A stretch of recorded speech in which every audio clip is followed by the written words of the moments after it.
Bonjour à tous, je suis ravi de vous accueillir pour ce webinaire de Vivre et Devenir. Nouvelle idée, nouvel format pour partager des idées avec vous. Moi je me présente, je suis Christophe Donneau, je suis le directeur général de Vivre et Devenir, une association qui accompagne plus de 4000 personnes par an avec des établissements sanitaires, médico-sociaux, sur plusieurs régions en France.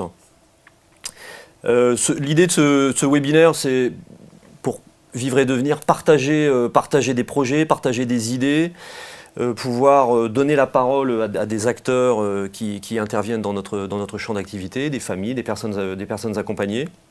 Donc on reproduira régulièrement ce format sur un format d'une trentaine de minutes, comme ça pour ceux qui sont au petit déjeuner, ça permet de bien commencer la journée. Et puis on essaiera pour ceux et celles qui souhaitent poser des questions en fin de webinaire, envoyez-nous vos questions, on tentera de répondre à celles que nous aurons le temps de prendre en fin d'échange. Pour commencer cette série de webinaires, on commence avec une étude qui a été menée par Vivre et Devenir avec le soutien du Conseil régional d'Île-de-France sur la double thématique petite enfance et handicap. Donc nous avons mené une étude avec deux personnes plus particulièrement à la manœuvre qui sont présentes avec moi, Suzanne Malissard et Joanne Tesson. Et donc pour commencer, je passe la parole à Suzanne qui, si vous pouvez vous présenter, Suzanne, dites-nous qui vous êtes. Et puis deux, nous donner les grands enjeux, la méthode générale qui a permis d'aboutir à cette étude sur handicap et petite enfance. Alors, qui êtes-vous ? D'abord, bonjour à tous. Donc, moi, je suis Suzanne Malissard, je suis directrice adjointe des opérations du pôle autisme de Paris qui est géré par Vivre et Devenir. Au pôle autisme, on accueille environ 120 enfants sur le territoire parisien qui ont entre 0 et 20 ans, donc tous porteurs de TSA, de troubles du spectre de l'autisme, c'est leur point commun, dans 5 dispositifs différents. Pour ce qui est des enfants de moins de 6 ans, on en accueille à peu près 35 sur 2 unités précoces, donc dans 2 CESAD, des services à domicile à Paris. Cette étude, donc on a commencé à en parler avec la région Île-de-France il y a quelques temps déjà. On faisait le constat que pour les parents des enfants en situation de handicap, c'est une période très très difficile avant 6 ans, parce qu'on a déjà toute la période de repérage, donc au moment où on se rend compte un petit peu que son enfant il a un retard de développement ou qu'il y a quelque chose qui ne sait pas faire comme les autres enfants de son entourage. Donc c'est déjà très difficile de pouvoir accepter ça. Il y a beaucoup de choses à faire, aller voir les médecins pour faire les diagnostics, pouvoir se rendre compte un petit peu de quel est le problème, comment on va s'y retrouver après dans tous les médecins, dans tous les documents qu'il faut remplir, les dossiers administratifs, aller voir la maison départementale des personnes handicapées pour pouvoir faire les orientations, trouver une prise en charge adaptée. Est-ce qu'on peut aller à la crèche? Est-ce qu'on ne peut pas aller à la crèche? Est-ce qu'on va à l'école quand on arrive à 3 ans? Enfin voilà, il y a beaucoup de questions à cette période. Et il y a aussi psychologiquement tout ce qui est autour du deuil de l'enfant parfait, qui est quand même une période qui est très difficile pour les parents. Nous, la question principale qu'on voulait se poser à travers cette étude, c'est comment collectivement on peut rendre plus fluide le parcours de ces enfants, et en particulier de leurs parents, sur toute cette période de repérage diagnostic, mise en place d'un accompagnement adapté. Donc c'est vraiment ça qu'on voulait trouver, qu'on voulait en tout cas chercher avec cette étude. Et avec vraiment un point d'orgue de se demander quelle est la parole des familles sur cette question, quel est leur vécu, et de vraiment repartir de la base de eux et pas de nous. Après, on est quand même une association gestionnaire à Vivre et Devenir, donc on s'est quand même un petit peu interrogé sur ce que faisaient déjà les autres gestionnaires, associatifs ou autres, dans le monde de la petite enfance ou dans le monde spécialisé du handicap, et aussi un petit peu à l'éducation nationale, l'idée de voir tous les acteurs qui s'occupent des enfants de moins de 6 ans, comment est-ce que collectivement on arrive à répondre aux attentes et aux besoins des familles. L'ambition de l'étude, c'est vraiment de faire une photographie en 2022, de voir les besoins et les attentes des familles, ce qui existe en termes de solutions un peu innovantes, un peu nouvelles pour ces enfants-là. Et pour que ce soit une réussite et pour pas faire ça tout seul dans notre coin, on a demandé à être accompagné par Joanne Tesson, qui est directeur du cabinet d'études Calistrat. Alors avec ce que nous dit Suzanne, Joanne, plein de questions là. 1, qui êtes-vous donc ? Donc si vous pouvez, vous présenter. 2, peut-être si vous parvenez à commencer à nous donner envie d'aller voir cette étude, là, ça fait plusieurs fois qu'on en parle et j'invite tout le monde à jeter un œil. Et peut-être faire un focus par rapport à ce que disait Suzanne sur, vous avez interviewé quand même pas mal de familles. Donc voilà, est-ce qu'il y a des enseignements, des choses qui émergent à partir notamment des interviews que vous avez fait avec les familles. Mais déjà, dites-nous, Qui êtes-vous? Alors, bonjour à tous, donc je suis Johan Tesson, je suis sociologue de formation et fondateur d'un cabinet qui s'appelle Callistrate, dont l'objectif est de travailler sur des études qui permettent d'aller chercher les besoins, les attentes, les perceptions des publics, des organisations qui font appel à moi, en allant rencontrer ces différents publics. C'est exactement ce qui a été fait dans le cadre de l'étude Petite enfance et handicap, qui est vraiment une étude qu'on a voulu de terrain, c'est-à-dire de partir de la rencontre d'un côté des familles et ensuite des structures que nous avons interviewées pour aller chercher leur vécu, leur représentation et leurs besoins et leurs attentes. En sachant, alors côté famille, c'est ce que j'ai appelé le rendez-vous en terre inconnue, c'est-à-dire que la découverte du handicap de son enfant, c'est une véritable déflagration qui va avoir des impacts multiples. Alors dès le moment de l'annonce, je dirais, qu'il y a un moment qui est compliqué, douloureux, à la fois, puisque c'est l'irruption du handicap dans sa famille et auprès de ses enfants, donc ce qui touche le plus.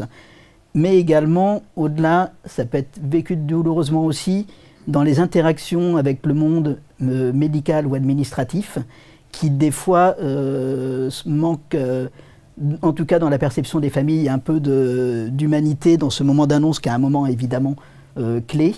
Donc là, je dirais que déjà, il y a une première étape qui est difficile à intégrer, à gérer.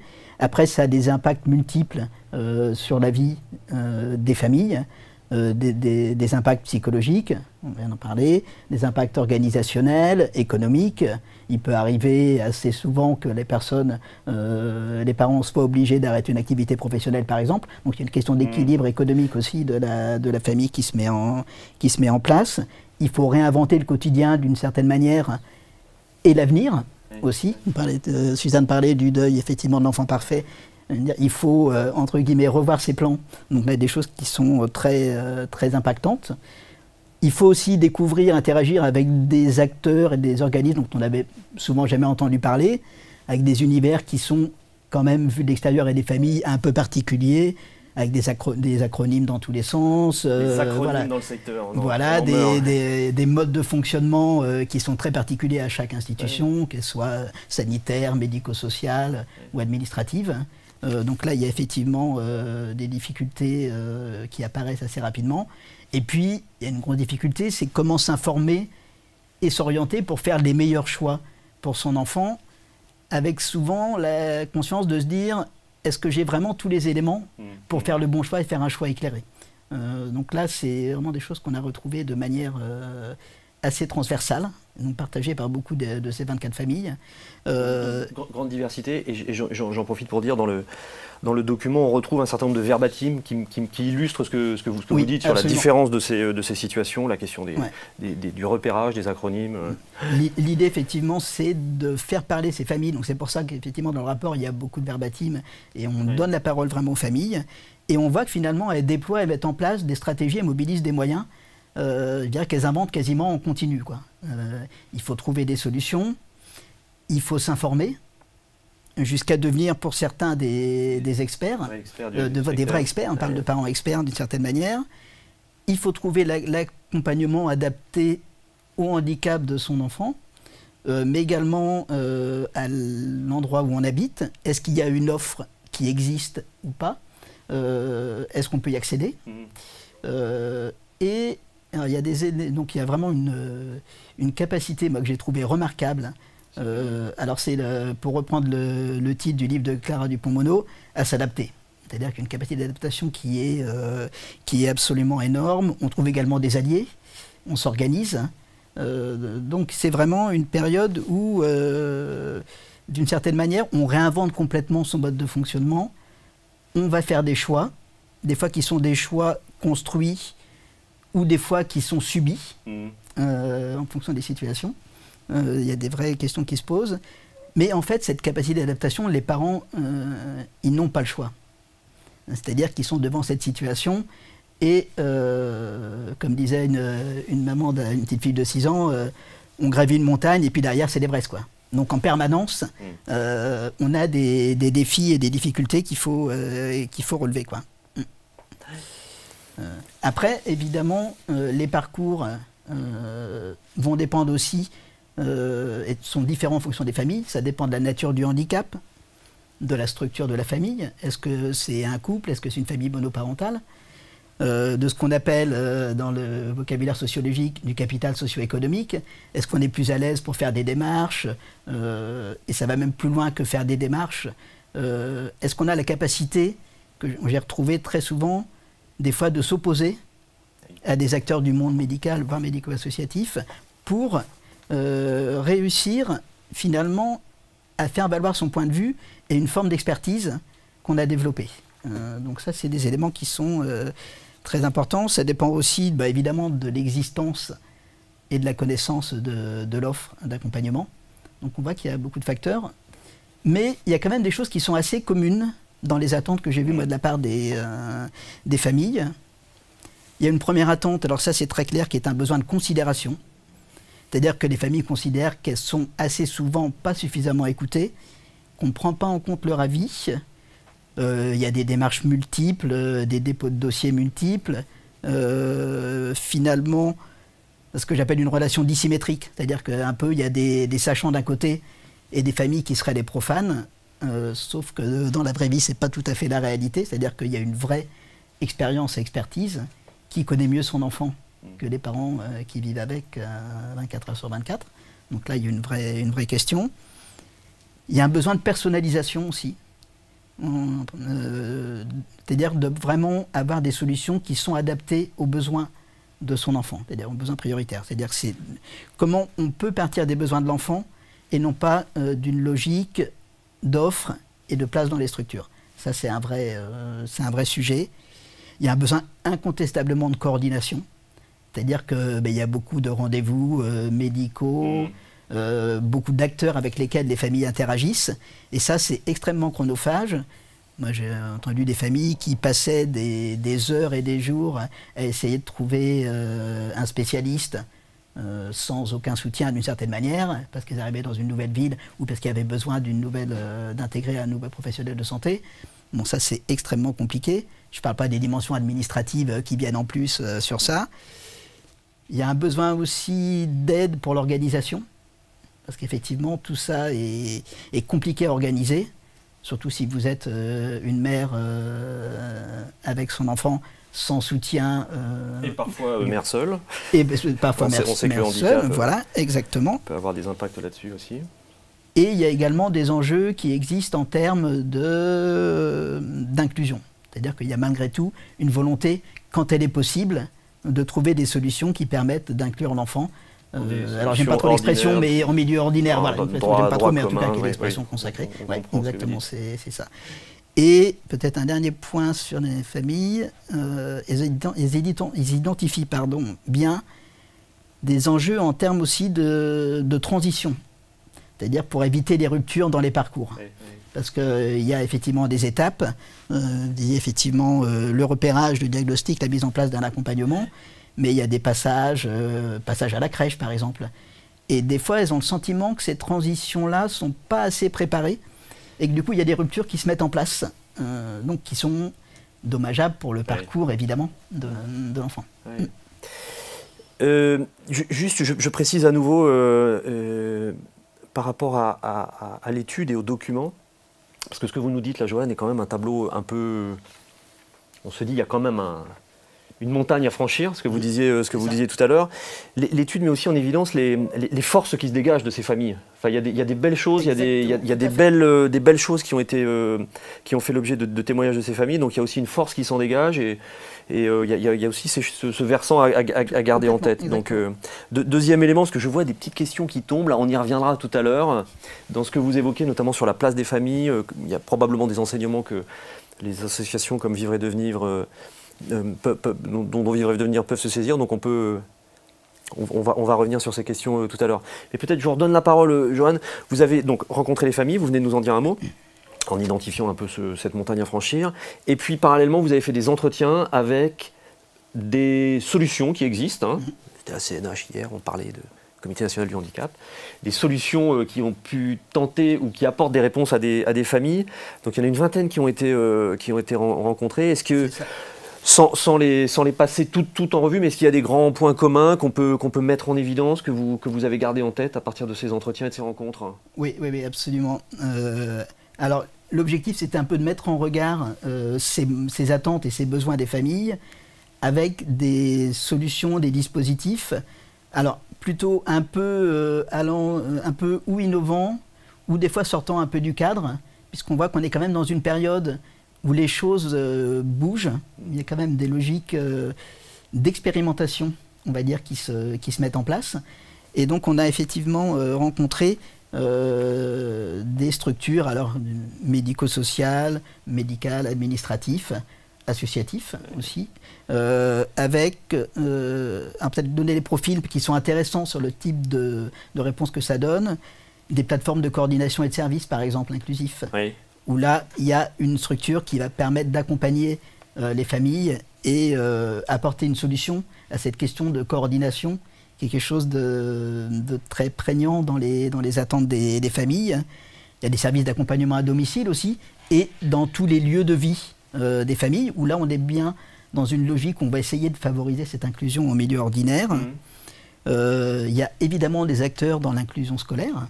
Il y en a comment on réussit à intégrer les enfants en situation de handicap dans une démarche de scolarisation.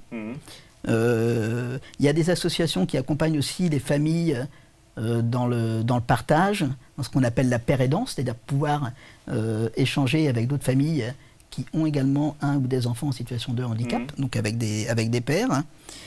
Il y a des ce que vous disait tout à l'heure sur valoriser cette expertise et ce côté positif des familles. Ouais. Voilà, c'est ça. J'ai notamment dans un service de neurologie pédiatrique, Robert Debré, où le chef de service a décidé de laisser une place vraiment aux familles dans la définition des parcours. Ce qui est, donc on voit que ça peut marcher y compris dans l'univers médical. Donc c'est quand même quelque chose d'important. Si les médecins nous entendent, même dans l'univers médical, attention à ce qu'on dit. Oui, non, mais j'assume.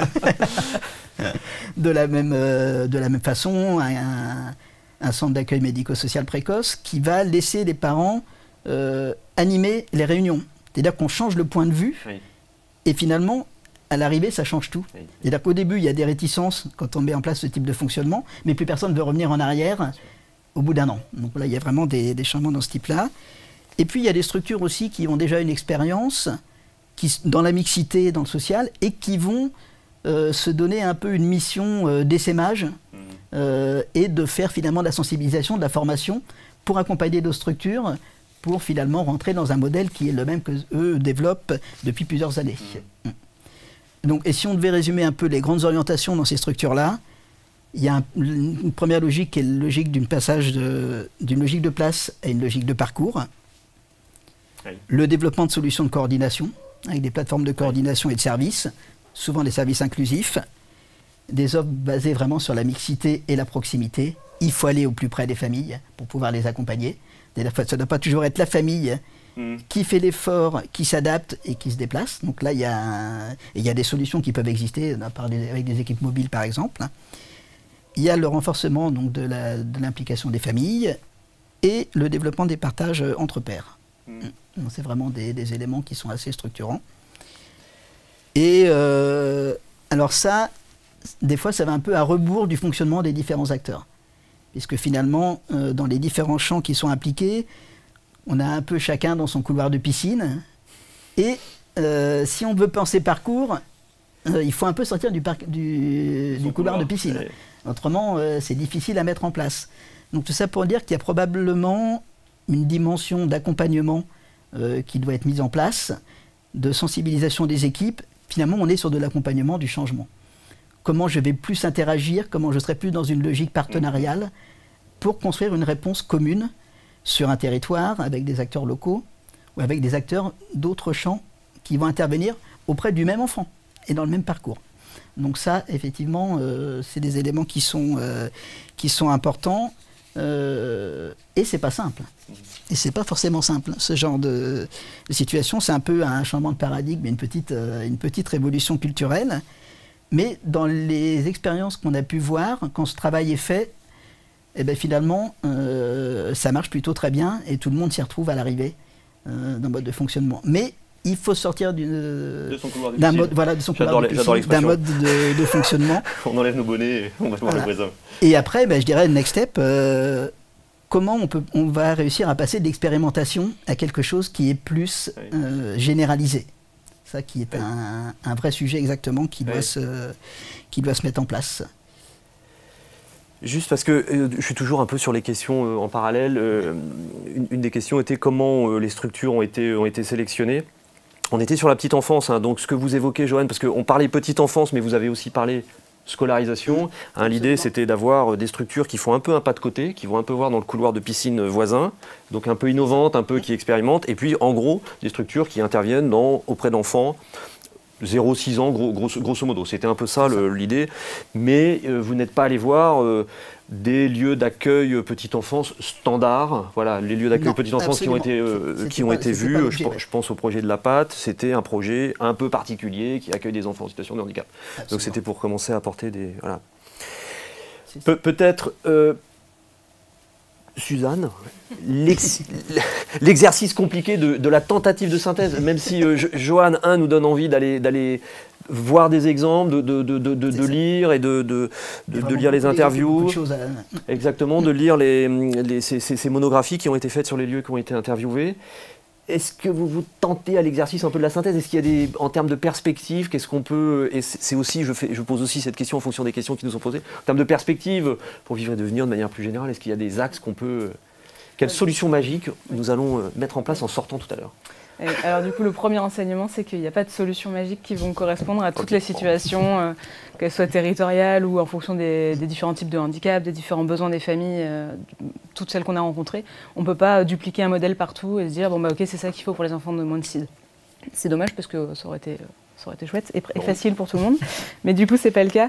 On a quand même noté un petit peu une sorte de recette de cuisine avec quelques impondérables qui font que ça, en tout cas, ça a plus de chances de marcher. On a essayé de les regrouper un petit peu en 3 blocs. Donc le premier, c'est un gros bloc sur changer la perception du handicap. Je pense que bon, ça fait des années qu'on en parle, hein, de changer la perception du handicap, mais c'est encore quelque chose qu'il va falloir travailler pour définir un nouveau référentiel, faire évoluer l'image du handicap. Et la tranche 0-6 ans, elle est aussi chouette pour ça, parce qu'on va être dans l'inclusion, on va pouvoir mettre des enfants différents dans les écoles avec tous les enfants, et ce seront nos meilleurs ambassadeurs aussi pour demain, de dire moi j'étais à l'école avec un enfant qui est différent et ça s'est bien passé. Donc c'est aussi chouette de partir là-dessus. Donc là il faudra que les gens lisent l'expérience du dispositif du Perche dans l'Orne. Je fais des liens avec donc où les enfants sont tous en école ordinaire. On a fermé l'IME pour aller dans les écoles ordinaires. L'idée aussi, c'est de partir vraiment des besoins des enfants et de leurs parents, et de ne pas les faire rentrer dans des cases toutes prêtes. Aujourd'hui, on a un peu tendance à avoir nos autorisations officielles, et l'enfant il doit être là de 9h à 16h tous les jours, ou alors il doit faire tant d'actes par semaine. Voilà. Et après, c'est aux parents de rentrer dans la petite case en disant comment est-ce que j'emmène mon enfant à la bonne heure, au bon endroit, pour qu'il puisse avoir l'accompagnement. Donc voilà, l'idée, c'est d'apporter beaucoup de souplesse dans ces dispositifs et dans ces solutions, pour que ça corresponde ce soit au plus près. Donc ça, c'est vraiment le deuxième gros bloc. Ce serait de sortir du cadre, de pouvoir inventer un petit peu nos nouvelles méthodes d'accompagnement. Là, on va avoir des petites questions de financement. En tant que aussi gestionnaire, il y a des moments où les financements nous forcent à rentrer dans les couloirs de piscine. Et donc là, on va avoir besoin un petit peu de nos autorités de tarification et de contrôle aussi pour sortir de ces lignes-là, pour favoriser les collaborations et aussi faire rentrer, vous en parliez Joanne, l'expertise des familles.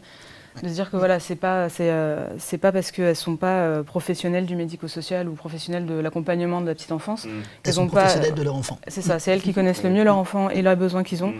Donc encore une fois, un gros besoin de souplesse, c'est aussi pour le deuxième gros bloc. Et voilà, le troisième gros bloc, c'est encore tout autour de la famille. Donc ça rejoint un petit peu le deuxième bloc, mais c'est vraiment placer la famille au centre du dispositif et que ce soit eux qui puissent créer une culture commune entre les partenaires. Et on va avoir besoin d'accompagner le changement vraiment pour tout ce bloc-là.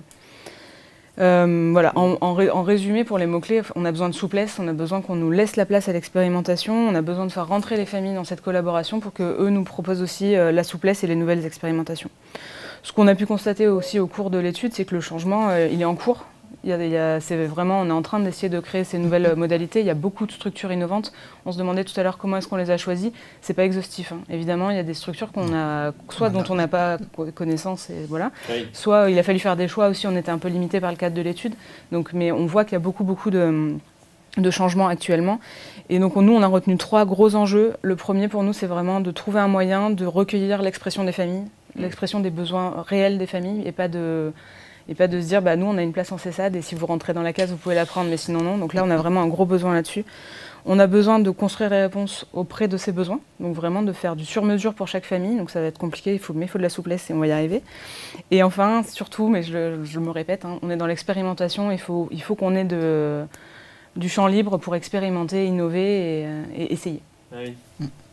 Tandis que je vois le temps qui passe. Donc, sur le choix des structures, c'était une des questions. On a apporté quelques éléments sur comment votre association utilisera les enseignements de cette étude. On pourrait y revenir sur la question de la place des familles, on souhaite, au sein de Vivre et Devenir. Je prépare une question pour vous, Suzanne. Donner la place à la parole des familles, et ça rejoint ce que vous avez dit l'un et l'autre, comment on arrive à libérer cette parole, à leur donner plus de place. Donc, il y a un comité de pilotage sur un projet, il faut que les familles toujours accompagner. Maintenant, Suzanne, comme vous êtes présentée comme intervenant des structures sociales, médico-sociales, est-ce que ça veut dire à terme la fin des établissements médico-sociaux? Alors, c'est une question piège. Moi, je pense que non. Parce que déjà, il n'y a pas que des établissements, mais on est établissements et services, et on travaille de plus en plus en plateforme et en dispositif. Donc déjà, ça rejoint le besoin de souplesse, mais je pense que demain, on aura peut-être plus d'internat, enfin d'IME, par exemple, pour enfants, avec un internat 365 où on accueille les enfants toute la semaine, où ils rentrent chez leurs parents juste un week-end sur 2. Ça, peut-être que ce sera moins le cas. Et on arrivera justement à faire des solutions plus modulaires et plus adaptées aux besoins des enfants.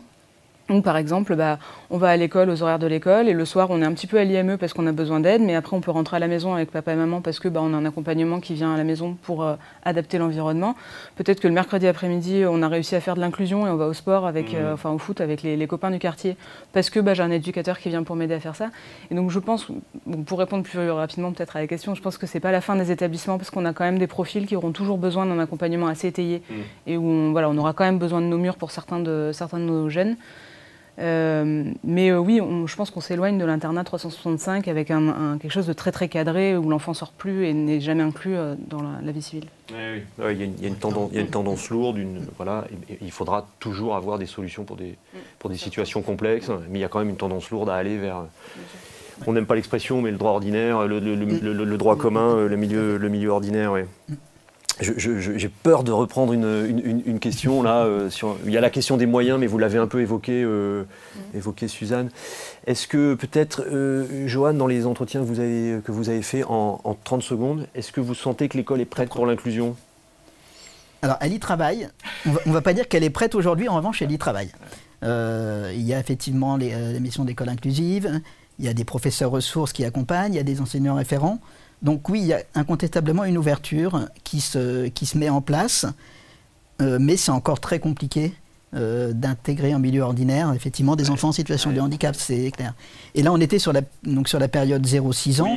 Je dirais que ça se posera encore plus, c'est presque l'étape suivante, pour les 7-12 ans, parce qu'il va y avoir là d'autres problématiques qui vont arriver, qui se mettent en place. Mais, donc je dirais que ça avance, mais ils ne sont pas encore prêts, réellement, le milieu de l'éducation nationale n'est pas encore prêt à accueillir, dans une logique totalement ouverte et d'inclusion, des enfants en situation de handicap. Donc c'est vrai ce qu'on dit à la télé, il y a encore beaucoup de boulot. Et il va falloir, nous, en tant qu'organisme gestionnaire, qu'on trouve la force d'être force de proposition sur ces solutions. Compléter sur ce que vient de dire Joanne. Je pense que l'école est en train de faire des grands pas en avant. Ils sont vraiment dans une volonté d'inclusion. On le voit, nous, avec les services à domicile. Mais on a encore quelques difficultés, par exemple, sur les AESH, les accompagnants d'élèves en situation de handicap, donc les adultes qui sont censés être en classe avec les enfants, qui sont très peu formés, très peu payés. Et donc on a une grosse pénurie de ces professionnels-là qui sont... Il y avait aussi des questions sur les moyens, la formation. Bon, l'idée, vous l'avez compris, c'était de vous donner envie d'aller voir cette étude. Donc, elle existe sous forme abrégée pour ceux qui sont très pressés et qui doivent partir après leur petit déjeuner. Il y a une version plus complète et tout est disponible sur le site de Vivre et Devenir. Ce webinaire sera lui-même disponible à nouveau sur le site de Vivre et Devenir, donc conseillez-le à vos proches. Un grand merci Suzanne, un grand merci Johan de vous être prêté à cet exercice. Merci à vous. C'est des exercices auxquels on n'est pas forcément prêt. Et puis on se donne rendez-vous le 7 juillet prochain, même horaire, à 10 h, à nouveau pour votre petit déjeuner. Et cette fois-ci, nous parlerons habitat inclusif, donc au 7 juillet. Merci à vous.